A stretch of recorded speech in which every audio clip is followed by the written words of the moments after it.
Bonjour à tous, c'est depuis les toits de Jérusalem que j'ai le plaisir de vous retrouver pour notre rendez-vous hebdomadaire.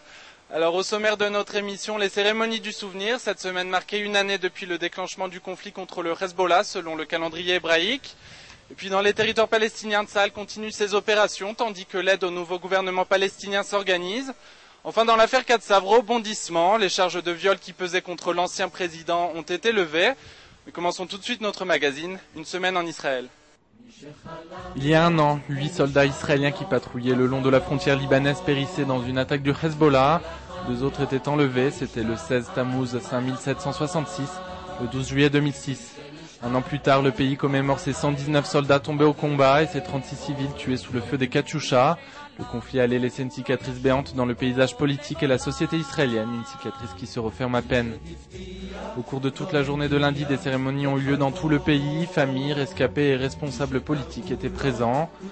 Le nouveau ministre de la Défense, Ehud Barak, a profité de l'occasion pour présenter son ambition, rétablir la force de dissuasion de Tsahal. Pour beaucoup de familles de victimes, cette semaine marque également le 11e mois depuis la disparition de leurs proches pendant le conflit. Des cérémonies à la mémoire des soldats avaient donc lieu dans tout le pays.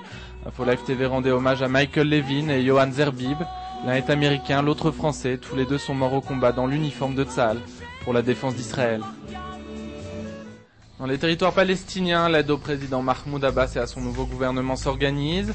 Le gouvernement israélien a ainsi tenu promesse en procédant au versement de près de 118 millions de dollars au trésor palestinien au titre des droits de douane destinés à l'autorité palestinienne.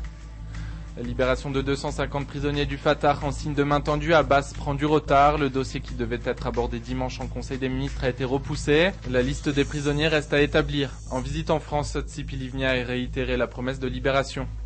Et de libération, il en était question cette semaine avec celle d'Alan Johnson, le journaliste de la BBC détenu à Gaza depuis le 12 mars dernier.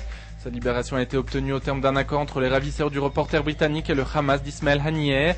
Le chef du mouvement de la résistance islamique espère ainsi sortir grandi de cette affaire dans laquelle il estime avoir joué un rôle majeur, même si les conditions de la libération de Johnson restent à éclaircir. Les ravisseurs de Johnson auraient cédé aux pressions du Hamas. Dans un communiqué diffusé mercredi, le chef du groupuscule palestinien réputé proche d'Al-Qaïda revendique également l'enlèvement de Gilad Shalit, mais avoue l'avoir remis aux mains du Hamas. À ce titre, Haniyeh explique qu'il était temps de parvenir à un accord avec Israël.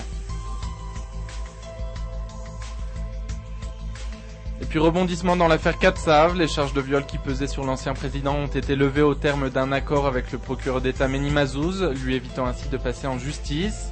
L'accord a été dénoncé par des mouvements des droits civiques et de défense des femmes. Ils étaient ainsi des milliers à manifester à Tel Aviv en début de semaine. Un recours a également été déposé devant la Cour suprême. La haute instance a donné suite à cette requête, estimant que Mazouz devait justifier sa décision. Sur la scène politique, l'air est au changement. L'ancien ministre de la Justice, Chaim Ramon, fait son retour au gouvernement en devenant vice-premier ministre. C'est Roni Bar-On qui hérite des finances et Meir Shitrit de l'intérieur. Ce remaniement inquiète la gauche à cause des velléités de certains ministres. C'est la fin du gouvernement, le maire estime Fouad Ben Eliezer. À droite, le Likoud s'organise. Le chef de l'opposition Binyamin Netanyahou appelait à l'organisation d'élections internes au sein de son parti. Il s'agit de resserrer les rangs du Likoud en vue de l'organisation possible d'élections législatives anticipées.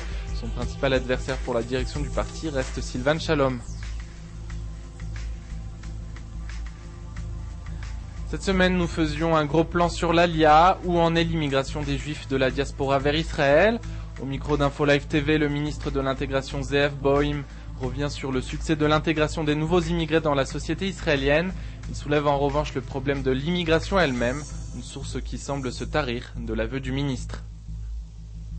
Et puis vous vous souvenez sûrement de Farfour, le cousin palestinien de Mickey, héros d'un programme d'éveil du Hamas, qui enseignait aux enfants l'art de la confection des bombes.